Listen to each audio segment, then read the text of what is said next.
चुकी है, मैं आपके साथ शादी करना चाहती हूँ। क्या भाई साहब संजय, आपकी सूरत हमारे दिल में बस चुकी है। मैं आपके साथ शादी करना चाहती हूँ। हम कहे करना अच्छी बात बोली है। एक बात ही जान चाहता तुमसे, अभी तुम्हें बुखार चढ़ा था, अब बुखार उतर गया। बुखार आ गया। मेरे कहते हैं बाबूजी कि आप ऐसे पूछेंगे, मैं क्योंकि गरीब हूँ, मेरे बदन पर पुराने कपड़े हैं ना, आप मुझसे शादी नहीं करेंगे। मैं समझ रही हूँ बाबूजी, आप मेरी बात को इनकार कर दीजिए। और बहुत कमजोर दिल की होती है। हाँ से कहा बेचारी कहा दिया है, तो होगा क्या दर्द होता है।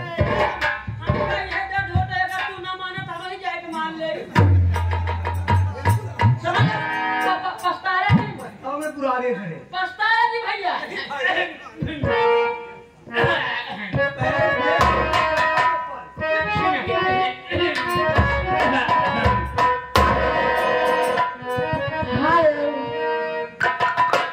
अच्छा आप ये बताओ, क्या हमारे में कोई कमी है?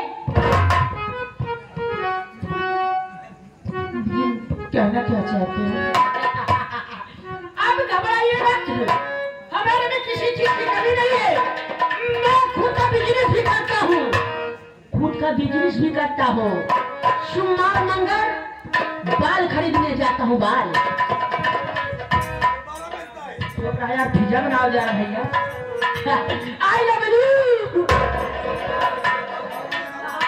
I love you, I love you. लेकिन तुम्हारा नाम क्या है? संजय संजय संजय संजय नाम ना, लेकिन तो कई सिखास के तोहरा अम्मा सिखाइन का ही लगे।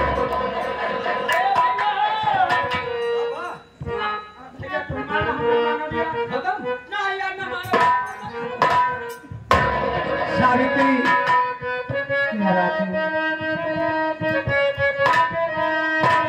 तुम्हारी आंखें तो बहुत कटीली है, तुम्हारी आंखें देख करके मैं तुम्हारे ऊपर दीवाना हो गया हूँ।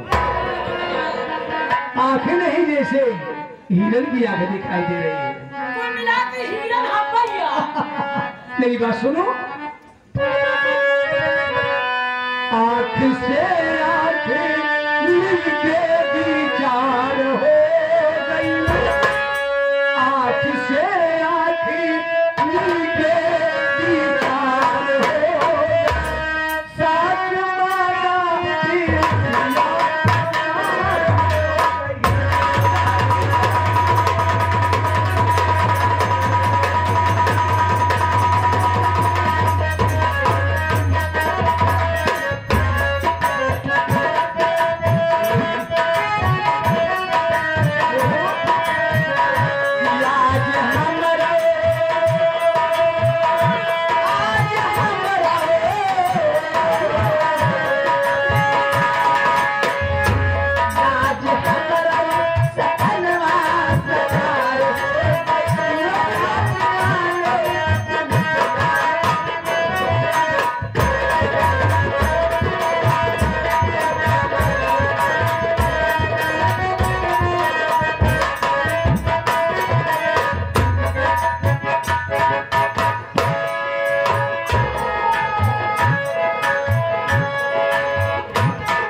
करती हो। नहीं भाई, धोखा नहीं होगा।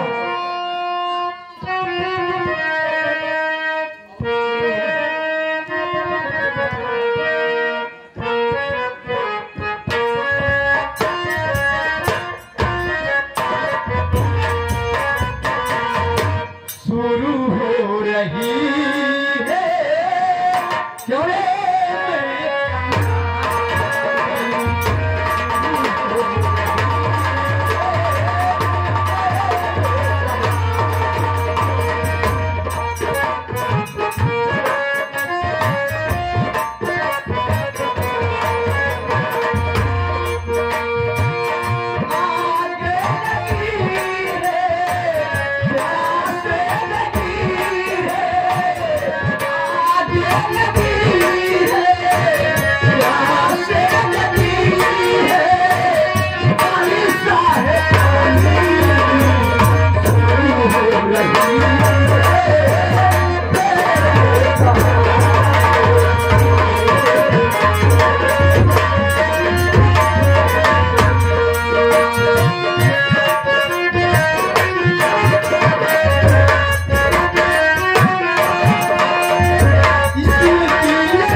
घर मालिक और राजा के साथियों में नमस्कार करता हूँ। साथियों में कहने आने वाला हूँ और मेरा नाम क्या है और साथियों मेरे परिवार में कितने सदस्य हैं। साथी का नाम आकांड राम है। मेरे घर में मेरे बाबूजी थे और मेरी माँ थी और साथियों हम 2 भाई थे। लेकिन साथियों जब मेरी उम्र 5 साल की थी और मेरे बड़े भैया 10 साल के थे तभी साथियों मेरे बाबूजी और मेरी माँ हम दोनों भाइयों को छोड़कर भगवान को प्यारे हो गए। साथियों बाबूजी और माँ जी के मर जाने के बाद हम दोनों भाई का सारा दुनिया में कोई नहीं था मालिक। आज साथियों मैं जो कुछ अपने भैया के दिल से हूँ। आज मेरे भैया मेरे लिए मेहनत और मजदूरी के साथ मुझे पढ़ाया और लिखाया। आज साथियों भैया का छात्र हूँ। साथियों मेरे भैया का नाम श्रीमान मोहन कुमार है और साथियों मेरा नाम रतन है और साथियों मेरे घर में एक मेरी भाभी माँ है जिनका नाम श्रीमती सतुसती देवी है। साथियों मैं तो भगवान से जो करता हूँ मालिक कि मेरा जैसा भाई हर भाई और बहन को मेरे साथियों आज मेरे भैया ना होते तो साथियों में दुनिया में नहीं मैं भी नहीं होता। लेकिन साथियों से पहले मेरा दोस्त सत्य है मैं उससे मिलने के बाद तब आगे जाऊंगा। यह मालिक तेरा ही सहारा होगा।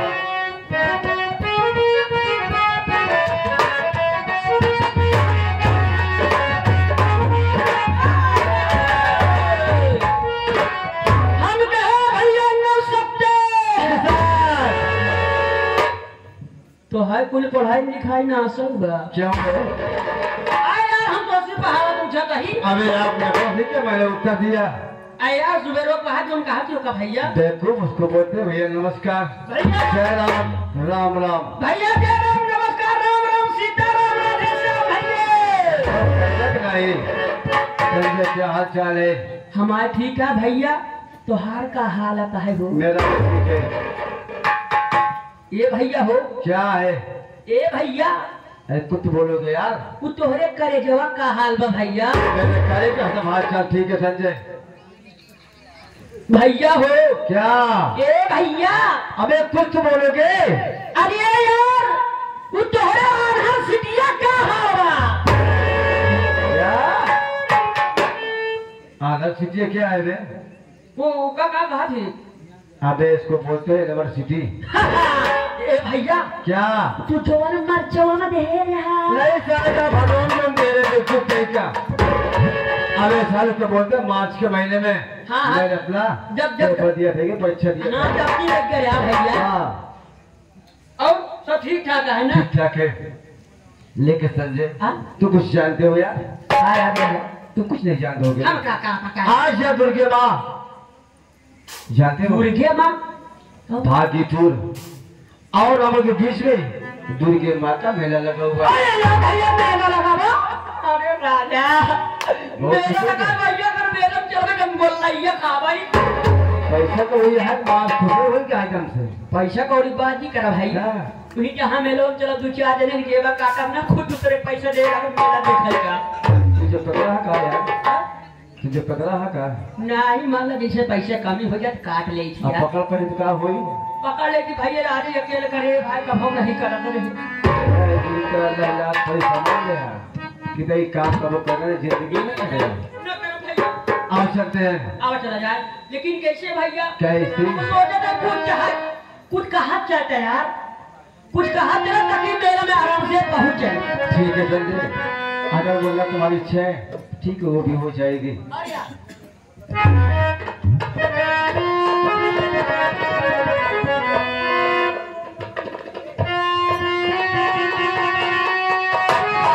हाँ, साथियों, जरा वो ध्यान दीजिएगा।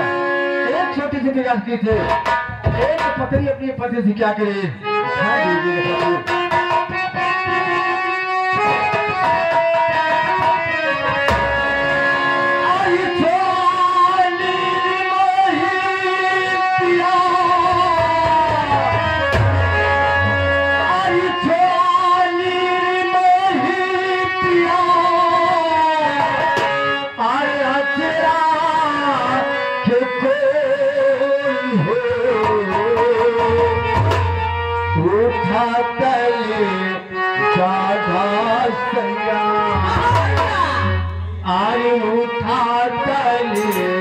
जागा सैया आज हो गई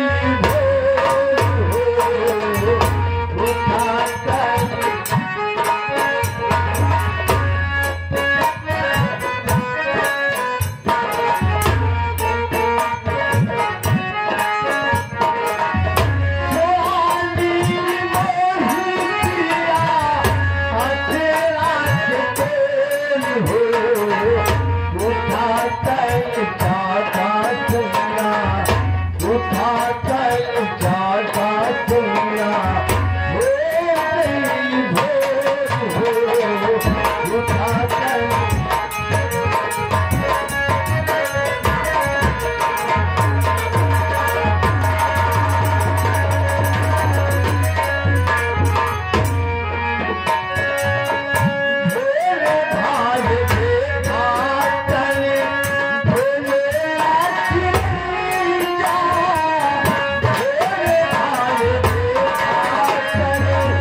चल प्यासा सुना, पातल प्यासा सुना,